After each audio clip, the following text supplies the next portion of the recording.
Hello everyone, welcome back to another informative video. In this video, we're going to talk a little about baking soda as it relates to plants and greenhouse as it relates to how many plants you can hold in your greenhouse and how many beds you can hold in your greenhouse.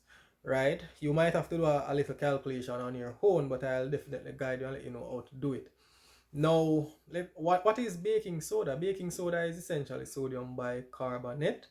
um, what is it used for? It can be used to control fungal issues on your plants, and it can also be used to um, regulate pH, like pH of growing mediums, right? So now, how do you use it to control fungal issues, or how do you make a fungal solution or fungicide solution to spray on your plants?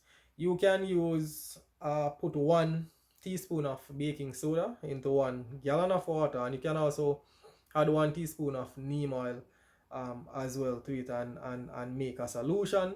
And neem oil also have insecticidal and fungicidal properties, so it's basically a good combination, right?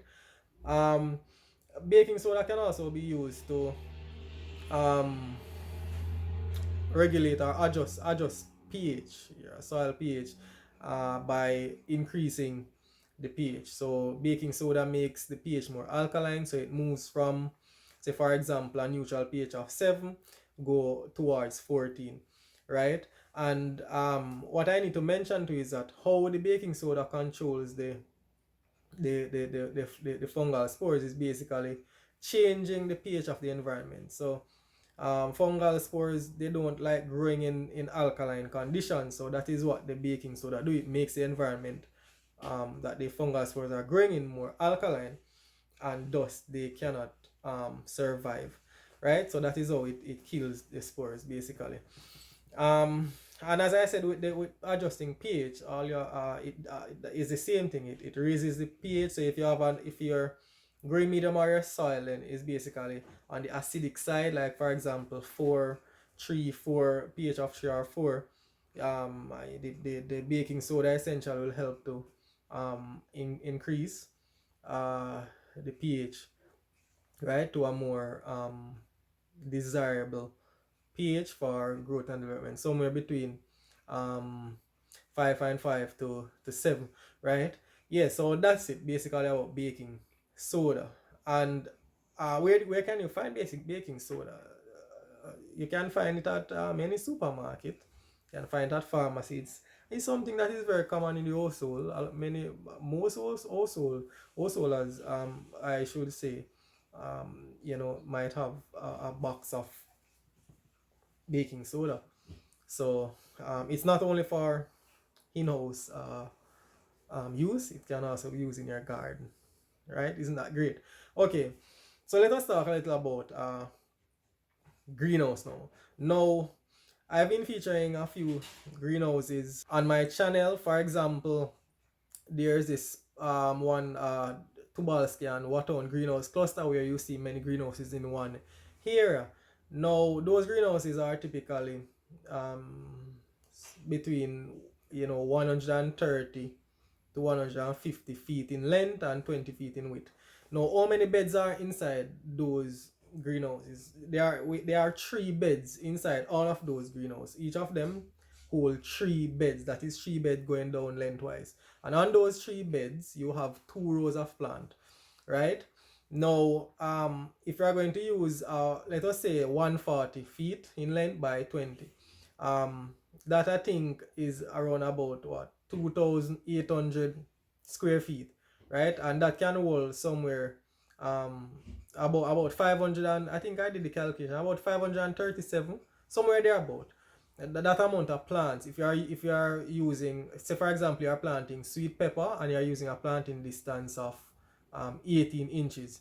Now, to find out how many plants you can hold in the greenhouse, you basically have to understand that on each bed you actually have to subtract 3 feet from the farther end of the bed and 3 feet from the top end, so that you can walk around the bed, right? And you are left with a certain amount. So I think I did a calculation, and you use 140 as the length, and you minus 6 feet because of the 3 feet from this end and the 3 feet from the farther end of the of the bed, and you go down to 134 feet, and you can basically now convert the 134 feet into inches, because the planting distance for the sweet pepper, so for example, sweet pepper that you're using is in inches because it's 18 inches the planting distance. You just convert the 134 into inches, and then when you do that, you basically just divide the 18 inches into that figure, right? And you will get the amount of plants that can hold on in one row of one bed, because remember it's 2 rows per bed, and when you calculate that 1 row for one bed, you'll basically times that by 2, and you'll know how many one bed can hold, right? So, and then you times that by 3 because it's 3 bed inside the greenhouse, right? There was a subscriber that asked about how many rows that can hold in one bed in one house. So in those houses with a width of 20 feet, right, it is best to have 3 beds in in a size in a greenhouse with a width of 20 feet, right? Because you don't want to make the walkways too small where you can't maneuver yourself in terms of having a knapsack spray on your back and so on, because remember the plant needs space to grow and ventilation and airflow and all of that, right? And when you are ready to do your cultural practices, you need room to walk, right? So you need to have at least a 3 feet walkway and a 2 feet 7 inches width bed. So you can use that to do the calculation.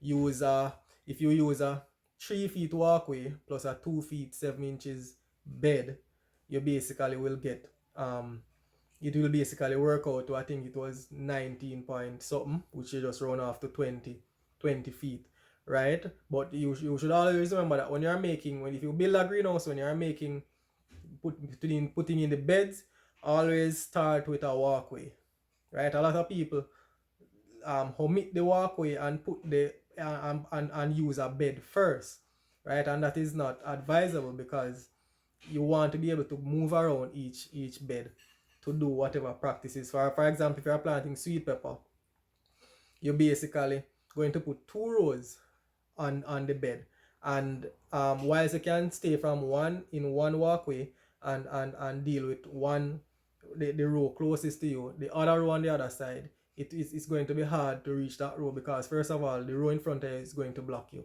and it's going to just be so inconvenient, right? So you want to ensure that you have a walkway on the next side of the bed, right? So what I'm essentially trying to say to you is that each bed should have a walkway on either side or on each side. You understand?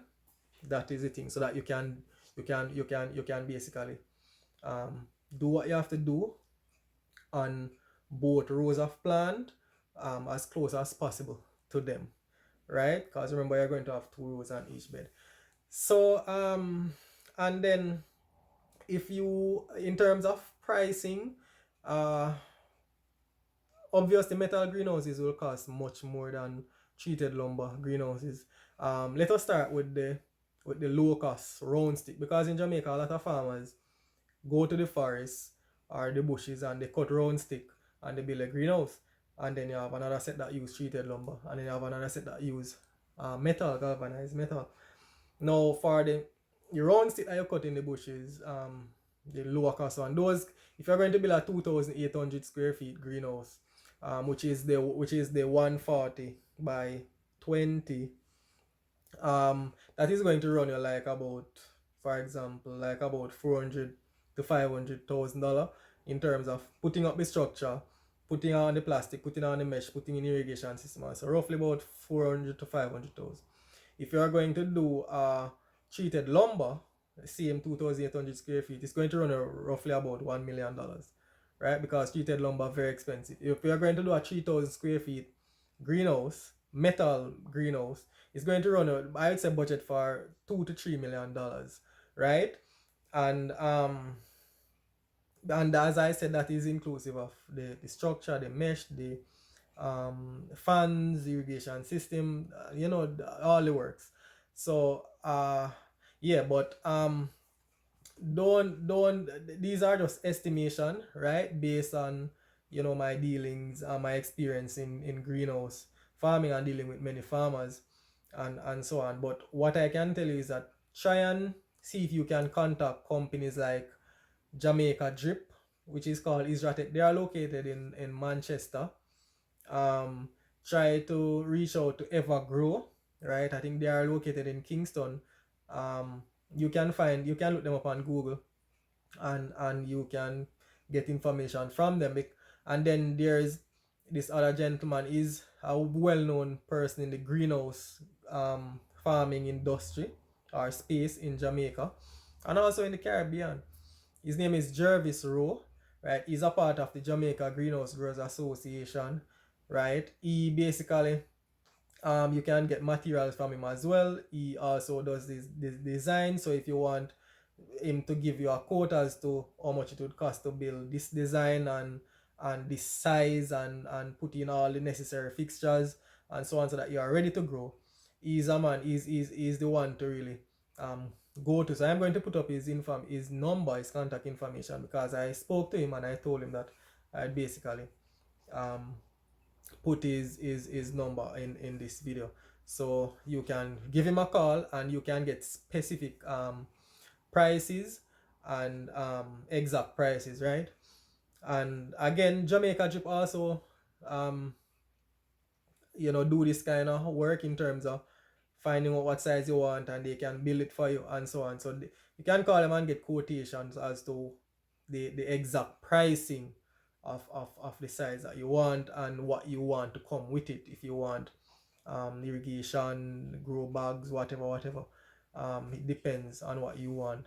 Right. So if you have any more questions or any comments, please put them in the comments here. I can basically sit here and talk about greenhouse farming forever. Greenhouse technology forever, because it's one of those passion of mine, right? So I love talking about it and I love the technology. So yeah, that's it. Please subscribe to my channel. Bye bye.